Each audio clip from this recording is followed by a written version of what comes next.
بسم الله الرحمن الرحيم، والصلاة والسلام على أشرف المرسلين وسيد الخلق أجمعين، محمد صلى الله عليه وسلم.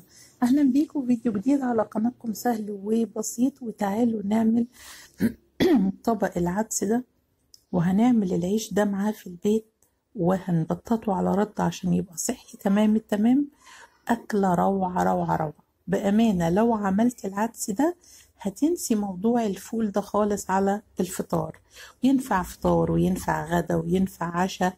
طبق عدس في منتهى الجمال. الأتراك بيعملوه بالطريقة دي. احنا بنسلقه زي ما احنا عارفين الطريقة اللي متعودين عليها، لكن احنا هنشوح الحاجات اللي بنحطها عليه وهو بيتسلق.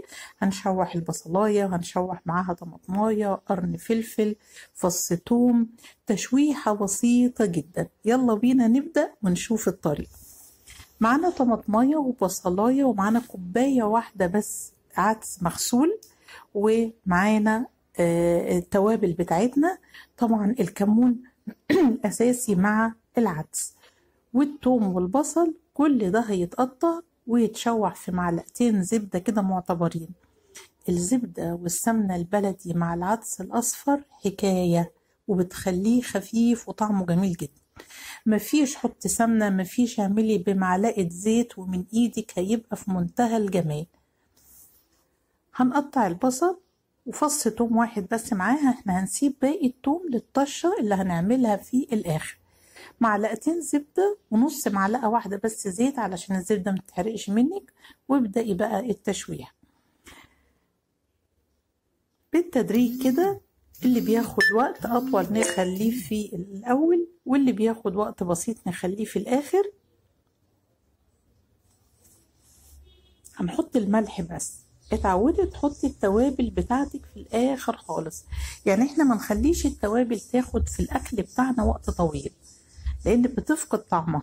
بتطلع ريحتها كده في الأول وانت بتطبخي، لكن للأسف بتفقد ريحتها وطعمها بعد كده، فبنخليها في الأواخر. وما تنسيش ان احنا ما بنحمرش البصل ولا بنسبك اي حاجة من دول. تشويحة كده بس بسيطة. وبعدين نضيف العدس وكوباية ونص مية، لان احنا مش عايزينه شوربة، احنا عايزينه بس كده نغمس بيه العيش. لو انت حباه بقى شوربة بتضيفي الكمية اللي انت عايزاها حسب سمك الشوربة اللي انت عايزاه. في الفترة دي بقى حط التوابل، تفضل بقى ريحتها في الاكل وطعمها في الاكل. هو كده خلاص استوى. هنسيبه يتكتك كده كمان شوية مع نفسه، وهنكون في الوقت ده احنا بنعجن العيش بتاعنا. معانا كوباية واحدة بس دقيق، ومعانا معلقة صغيرة خميرة، ومعلقة صغيرة سكر، وسنة ملح، ومعلقتين بالظبط زيت. مع اي معجنات بقى لفي بس كده السكر مع الخميرة في وسط العجين، وسيبيهم دقايق، وبعدين لف العجين بقى كله مع بعض. انا مش هسيب العجينة دي تخمر، انا حاطة سنة بس الخميرة دي بحيث تساعد في رفع العجينة. احنا هنسيب بس العجينة ترتاح، لكن اللي هنسيبه شوية ياخد راحته العيش. يعني بعد ما نعمل العجينة دي ونبططها هنسيبه شوية. الريحة تحفة، ما اقولكيش والله على ريحة العدس تحفة، ولا كأنك بتعملي لحمة. وفي الطعم حكاية برضو، وخفيف جدا جدا في الاكل لانه مفيهوش حاجة متسبكة. البصلة بتاعتنا ما اتحمرتش، خفيف قوي قوي قوي في الاكل. رشي رشة ردة كده جميلة عشان العيش يبقى صحي وجميل. انا كوباية الدقيق عملت لي رغيفين بالظبط. حابة بقى تزودي بتضاعفي الكمية، ومش بتستني انه يخمر. انت بتلاقي العجينة كده طرية وجميلة نتيجة لنسبة الخميرة اللي موجودة فيه.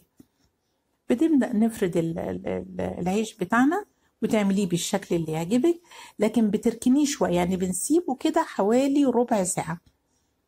ولو زودتي يعني سبتيه مثلا لمدة تلت ساعة يبقى روعة، وهيقب معاكي وهيبقى تحفة وجميل جدا جدا. مجرد ما تحسي انه مسك نفسه كده ابدأي بقى قلبيه وغطيه شوية، وبعدين خليه يلمس كده الطاسة وهي سخنة، هتلاقيه بدأ يقب. كل ما تضغطي عليه على الطاسة كده هتلاقيه بدأ يقب.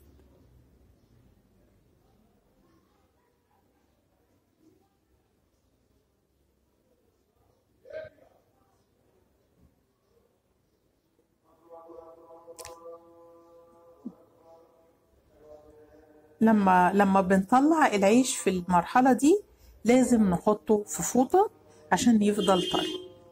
بتغرفي، تبقى الطشة عندك بقى سخنة كده وجميلة وجاهزة.